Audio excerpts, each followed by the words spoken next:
to draw a picture up here, and I have negative 0.1974 right here to 34.434 here. The point estimate is going to be in the center,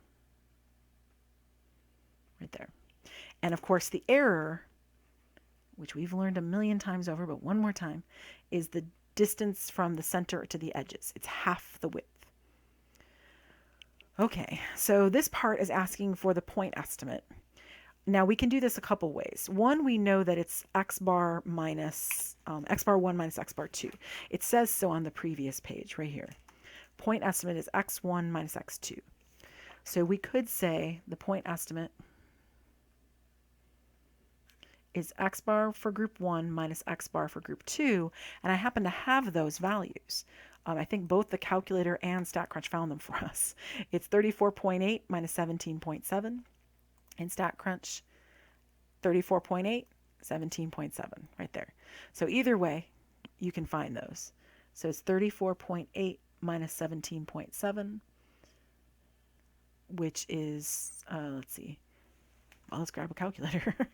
34.8. I could go 8.2 if I really wanted to, minus 17.7. And I get 17.12. I'll add a 2 in there just to round it. So that's fine. You can do it that way if you want. You can also use the formula that we've seen on a previous sections, actually in several previous sections. We can use the fact that the point estimate is the lower plus the upper divided by 2. It's the average of these two numbers, this one and this one. So it's negative 0.1974 plus 34.434, add them up and divide by 2. And that should be the same, right? The lower plus the upper divided by 2. So let me just type that in. So negative, got to hit that little negative sign down there. 1974 plus 34.434, close parentheses, divided by 2. Oop, divided by 2. There you go. All right, so that would be 17.12. Look at that. It works out. So either way, one way or another, you get 17.12. That's the difference in the means. Right there. Now, oh, and if you want to write what we were doing, it was lower plus upper. Put them in parentheses, divided by 2. Now remember, the error is the part of the formula, right? So it's the part from the, or half the width, let's put it that way. So it's the distance from this end to the middle or from this end to the middle. And I'm mentioning here, just use the interval. I don't want you to use the formula, because if you were going to do the formula, which is this back right here, this piece of back part of the formula, you'd need to know T alpha over 2. And to do that correctly, you would need the real degrees of freedom, which is a mess. So we're not going to do it that way. We're just going to use the other formula, which is using the interval. So the error, oh, actually, let me match my colors here. The error would be the upper minus the lower, put them in parentheses, divided by 2, which would be 34.434 minus negative 0.1974 divided by 2, which of course I can grab a calculator, I can grab Desmos to do it, either one. So if I take parentheses 34.434 minus a negative, which of course you can just make adding if you want, 0.1974. Oops, I cleared it all out. Hold on. Parentheses 34.434 minus a negative 0.1974, close parentheses, divided by 2. There we have it. So we get 17.316, right? And you would get the same thing in Desmos if you so desired. And keep in mind, that's now what? The 6th time we've seen these formulas, right? Oops, right here, that formula. We've seen that formula many, many times, and we've seen the point estimate formula many times, right? And there they are one more time. They're not really formulas. It's more just like a little trick that you can use the interval to come up with those values. Sorry, it was bothering me that that was highlighted, so I fixed that.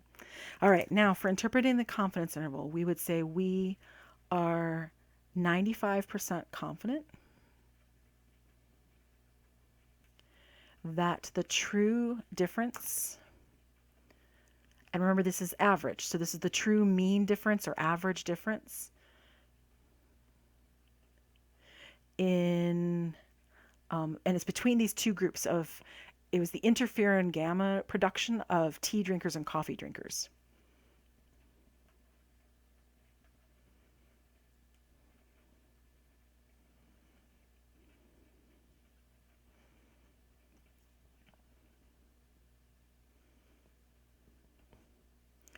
Tea and coffee drinkers.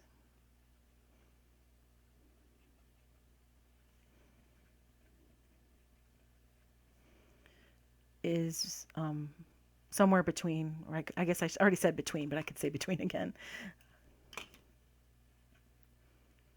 Well, I better say between. It's a different between, though. This one's talking about between these two groups, and this one's talking about between the two numbers.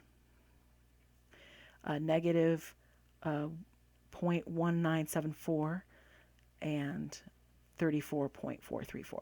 We don't know what the units are on this. I have to go find it. But it's some measured thing about the amount of interferon gamma in people's blood and such. All right, so that means that there's not a significant difference, right? This would be a no, right? Now, why? Well, because remember, in Chapter 11, just one more time, in Chapter 11, the null hypothesis is always that mu1 is equal to mu2, which would mean that the null hypothesis is always that mu1 minus mu2 is equal to 0. And therefore, since 0 is contained within our interval, that would mean that there is not a significant difference.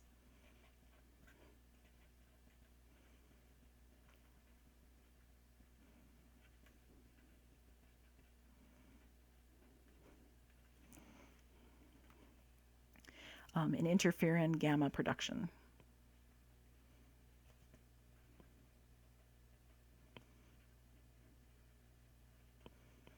Because 0 is within the interval,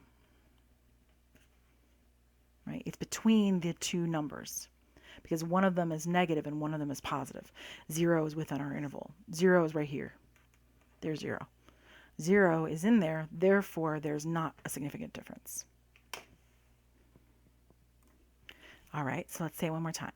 If 0 is not within the interval, that implies there is a significant difference.